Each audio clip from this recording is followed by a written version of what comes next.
Hey everyone, making this video super last minute. I actually didn't expect Aurora to LL probably until like this upcoming weekend. So it happened a little bit early, so I'm really rushing this out. I wanted to give a small update over a list that I would consider playing now that she's rotated. With her leaving, we're expecting probably an uptick in some of the slower decks now finally, probably like new and especially Florian. We're probably entering a slightly more fatigue angled meta.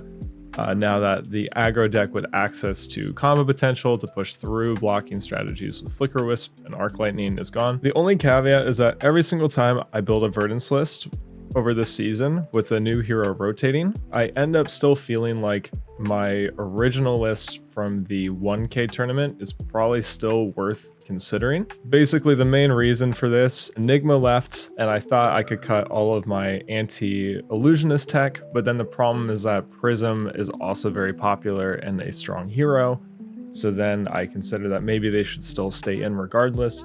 We have a bunch of extra D-reacts and then some disruptive cards like Mind Warp against low AB aggro strategies. And now that Aurora's gone, you know, you would assume you could cut something like that, but I also expect Syndra to take an uptick. And if Syndra ends up being very powerful into the slow decks, then you're right back where you started. So this is like a list if you expect maybe those two outliers, but I want to make a list if you're not expecting a heavy increase in Syndra or in Prism and you're expecting what the graphs have been showing us, which is that Florian is very popular and new is very good. Basically, the main consideration is to cut Mind Warp for E-Strike. E-Strike is really good against new, lets you get disrupted, rip 2 cards out of your hand, you can get Sirens called and still send 7. You're able to convert really well if they ever block out into you. And this is also really good against Florian, being able to pressure damage. Remembrance, although this is specifically our Florian setup, so let me revert that to the default matchup. The default is like pretty much exactly what we've been running forever this season. We're going up to 2 Emeritus now. We're just kind of a clean 60 main board, adding 2 extra blues that are also pretty good. But with some of the slower strats, we're going to be playing combo a lot more, and so having the blue count up I think matters a lot. Everything here is what you've seen previously. We're just not going to run Mind Warp anymore. Tree is still really suspect to me if it's still worth including.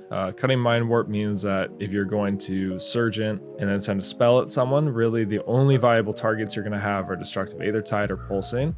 I really want to cut this card, but I haven't been able to bring myself to do it yet. I still think that being able to convert damage over a couple turns or having an outlet to be able to send 4 with Go Again every single start of your turn is kind of important for some matchups.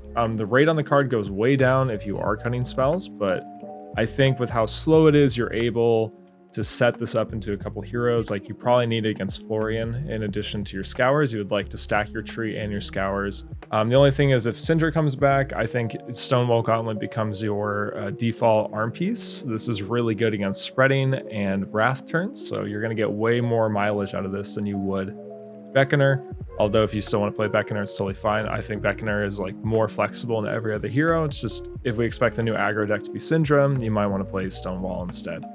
Going down in the sideboard, the only thing is that we have just cut some of our extra 0/4 D-reacts in place of Snag. The only decks that I really want to stack D-reacts into would be Assassin, and against Assassin, Snag is usually much better.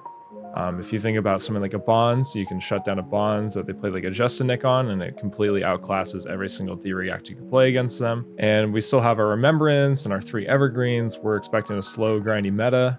We have Tunic plus Epot to get a free Plume activation, right? This is really important for some matchups. So you can do it against Kano, so that way you can tap out, and as long as you have an arsenal and you have a Seeds of Tomorrow in your graveyard, you're able to get Spell Void 5 on a whim. Remembrance for new and any other CYB strats you think you may hit. It's also really good against Florian because you can recur the Scours, and recurring 3 Scours is basically deterministic against the stacking plans. If we go down to our Maybeboard, there is some weird stuff I wanted to at least throw on the radar. So a 1-up Hieroglyphic Protection, we talked about this way back when Enigma rotated. This is really good against the stacking plans for Florian. You basically sandbag this and treat it like an instant speed Zen State token. Whenever they throw like their 40 rune chants, you just pop your Striders and use it. The problem with this card is that 1, they can adapt pretty well if they think that you're going to play it, and they can send smaller rune chant stacks throughout the game. Now that does make them more reliable to getting HPOC comboed if they're going to run Reaping Blade, but it is something that makes it a little bit weaker. The other problem is that the main point of this game plan is you can do the thing where you wait halfway through the rune chant stack. Like ideally what we're going to do in this game plan is you're going to set up all 3 H-pots. You're going to wait to draw your Pyroglyphic, and then you're just going to IP it in your hand every single turn. You're not going to put an arsenal, because while you're doing this, you're going to like be looping evergreens essentially to fatigue the Florian. If they send the rune chant stack, you have 2 options. You could either blank all of the rune chants and just fatigue them out after that with evergreens. Of course, the problem with this is that they can just send smaller stacks at you. Or the other thing that you can do is that you can go low enough. That way you're able to do your entire HPOC combo on the crackback through the Reaping Blade. The problem with all of this is I think outside of that second example, you're going to go to time a lot in on-time rounds, especially as people start to learn this matchup. Like you'll probably be unfamiliar yourself. The Florian's going to be unfamiliar. Like we're talking, you're going to have a bunch of reps as well as your opponent, or you have to be really comfortable like calling for slow play, which sucks. I think ultimately it's just a little too clunky in an untimed round, so I'm a bit skeptical on it, but it's here, right? It's very good for what it does. Poison the Well, I think if you want something that combats CYB decks, specifically CYB new, but also hits the mirror really well, because I think that Snag is a good assassin card, but against like CYB new, Poison the Well is like also really solid, but it doubles down that I think Verdance actually may finally start to hit good representation. Like previously, if you're registering Verdance, you're probably like one of the only people at your ProQuest, RTN, whatever. But I think that, you know, going into weeks 3 and 4, you actually may hit the mirror in Swiss. And in that case, Poison Wall is kind of insane because we really don't have any other tech for the actual mirror other than just being the first person to pull the trigger on your HPOC combo, or at least having consistent disruption to prevent your opponent from doing it. You know, there's different ways to play the mirror.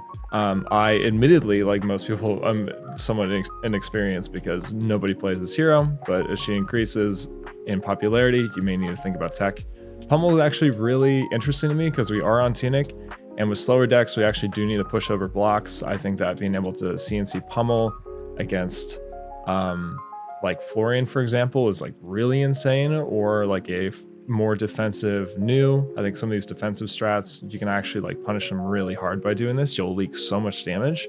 So I'm really interested in running this. I'll test it over time. Basically, the Maybeboard are just cards that I want to test as time goes on. And then finally, Harvest Season. I think Harvest Season is actually really solid. I was messing around with it. Basically, the idea is that without Waning Moon, it seems weird because you're missing the curve, but you can send Aethertide with the card in hand. Most people understand that they're not supposed to AB the Aethertide, but that's a lot more apparent when you still have like 2 other cards in hand. One card usually can signify, especially with only 2 floating, that you're probably just going to send a spell. I'm not saying it's a guarantee, but you'll probably end up getting someone to pitch to AB more often if your hand is just blue plus Harvest Season that you're sending after the Aethertide. But regardless, you still get 1 damage on that turn, right? So it still works on the curve. But the really interesting thing with Harvest Season in Aethertide lists is that if you do the same thing that we did in the Waning Moon version, which is that you just wait to draw Rampant Growth and Harvest Season at the same time. One is an Arsenal. That's when you play the other when you draw it. And that way on the following turn, you have your Harvest Season pop, you have a Rampant Growth. If you have Plume, you can do it, you know, grab it back, do it again. Obviously, it's good on its own. You can just amp your Verdance pings. But the really cool thing with Aethertide is that you're able to do that, and then you don't even need to have Verdance online. You can just go Harvest Season, Rampant Growth, Surgent, Spell, right? It's actually like really good, especially in AB0 decks, I've noticed. Not that I expect AB0, I actually think AB3 representation will be the highest it's ever been. With Florian running Tree and Scepter, people have to bring AB3. So unfortunately, actually, your equity goes down, not because of you, but because of Florian. But Harvest Season was actually pretty interesting for the aggro matchups like Aurora and Syndra. You basically just try to RNG combo them before they can have their pop-up turn. You increase the variance on your end, so that way you're able to beat them. Because if you have a very low variance build into them, you may lose more often than you win. So that was kind of the idea. So that's a Maybeboard. I think these are interesting cards to look at and consider. Your sideboard right now is mainly just teched for Florian, new, Jarl, and a little bit of Syndra, but not very much. And then, of course, we are respecting Kano with the Tunic E-Pots. Everything else here is the same. You're swapping in E-Strike for Mind Warp, because there's no one to Mind Warp anymore, unless the Syndra becomes popular. And Stonewall is here hedging against Syndra in case you run into them. So that's a list if you want to run it this weekend. Let me know what you think, how it does. Until next time, thank you for watching.